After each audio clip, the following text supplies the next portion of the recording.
So, hi everyone! Hello sa lahat ng aking mga kapistok, and for today's video, another video na naman ang aking gagawin. So, siguro napapansin nyo kung bakit paulit-ulit lang yung damit ko, dahil kasi ako yung tipo ng taong kung ano lang yung makuha ko, kahit marami akong damit, kung ano lang yung makuha ko, yun na lang ang isusot ko kasi tamad po ako maghalungkay. So, heto na nga po, yung video natin sa ngayon ay paano at ano ang gagawin mo kapag diniskaril ka o inabandona ka ng ex mo.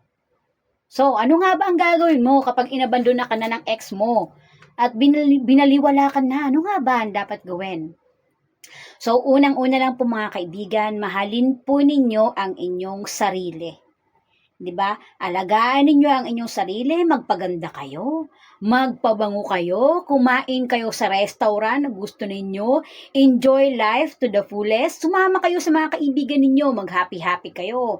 Go with your friend, shopping-shopping kayo, 'di ba? Pumunta ka sa church, 'di ba? I-share mo doon kung ano yung iyong mga kakayahan mo na maiaambag mo sa church.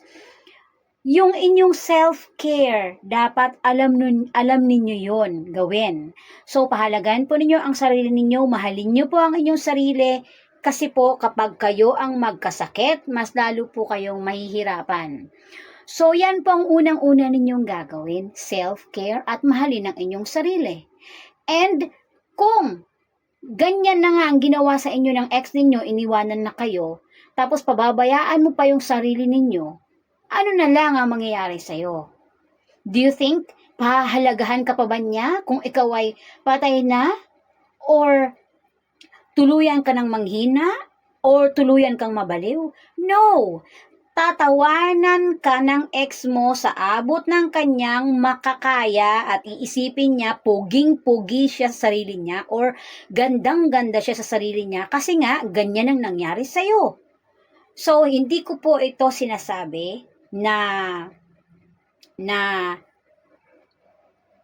para po ay manlumo. Sinasabi ko po ito dahil ito po ang tama ninyong gawin. Na mahalin ang inyong sarili, huwag ninyong saktan masyado yung sarili ninyo. Sinaktan na nga kayo ng mga ex ninyo or ng ibang tao, pati ba naman kayo, sasaktan nyo pa yung sarili ninyo. So mga kaibigan, mahalin ang inyong sarili and more self-care.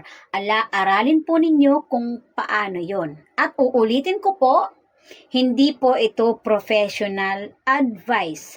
At kung may nararamdaman po kayong hindi ka nais-nais na parang feeling ninyo mababaliw kayo dahil sa nangyayari sa buhay ninyo, pray, pray, pray always. At pumunta po kayo doon sa taong may alam po at professional sa mga gantong bagay.